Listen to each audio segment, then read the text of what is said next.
Teori demokrasi terpimpin. Kami akan membahas tentang konfrontasi Malaysia dan istilah yang dikenal dengan ganyang Malaysia.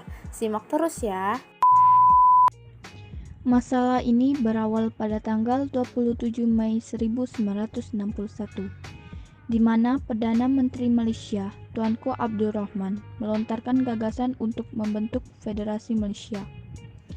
Federasi ini meliputi wilayah Malaysia, Singapura, Sarawak, dan Sabah. Gagasan ini diusulkan kepada Perdana Menteri Inggris, Harold Macmillan. Namun pemerintah Indonesia menganggap pembentukan federasi ini sebagai proyek neokolonialisme Inggris yang dapat membahayakan revolusi Indonesia. Selain Indonesia, Filipina menentang pembentukan federasi Malaysia. Namun alasan Filipina berbeda dengan Indonesia.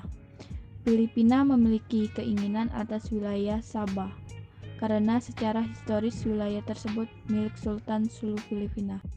Untuk meredakan antara Malaysia, Indonesia, dan Filipina, diadakan konferensi Mapilindo, Malaysia, Filipina, dan Indonesia di Filipina pada tanggal 31 Juli sampai 5 Agustus 1963. Konferensi Mapilindo menghasilkan 3 dokumen penting yaitu 1. Deklarasi Manila, 2. Persetujuan Manila, 3. Komunike bersama.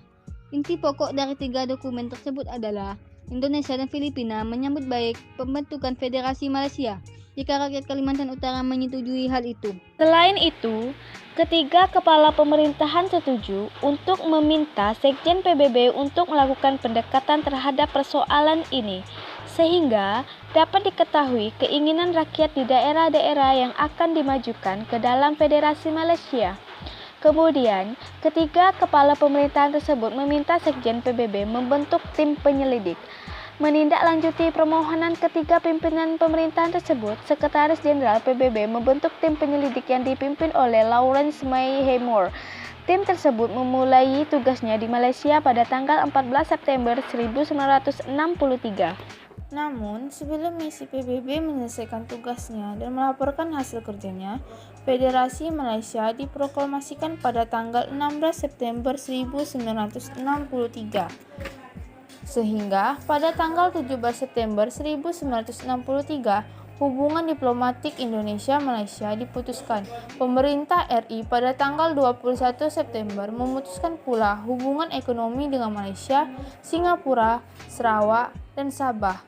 Pada akhir tahun 1963, pemerintah RI menyatakan dukungannya terhadap perjuangan rakyat Kalimantan Utara dalam melawan kolonialisme Inggris. Di tengah kemacetan diplomasi itu, pada 3 Mei 1964, Presiden Soekarno mengucapkan Dui Komando Rakyat (Dui Korah) di hadapan apel besar sukarelawan. Presiden Soekarno membentuk Komando Siaga dengan Marsikal Madya Omar Dhani sebagai panglimanya. Walaupun pemerintah Indonesia telah memutuskan melakukan konfrontasi secara total, namun upaya penyelesaian diplomasi terus dilakukan. Presiden Republik Indonesia menghadiri pertemuan puncak di Tokyo pada tanggal 20 Juni 1964. Malaysia dicalonkan menjadi anggota tidak tetap Dewan PBB. Pemerintah Indonesia menolak percalonan tersebut. Penolakan disampaikan oleh Presiden Soekarno melalui pidatonya dalam forum PBB pada tanggal 31 September 1964. Dalam pidatonya, Presiden Soekarno secara spontan menyatakan Indonesia keluar dari PBB. Pernyataan ini membuat Indonesia kekurangan salah satu forum yang dapat membantu Indonesia menyelesaikan konfirmasi dengan Malaysia melalui cara damai sekaligus forum perjuangan kepentingan Indonesia dunia internasional. Indonesia juga mendapatkan kesamaan dari negara-negara lain terutama negara barat. Konfrontasi Indonesia-Malaysia diselesaikan pada era pemerintahan Orde Baru Presiden Soeharto. Penyelesaian dilakukan melalui Deklarasi Bangkok pada tanggal 29 Mei sampai 1 Juni 1966.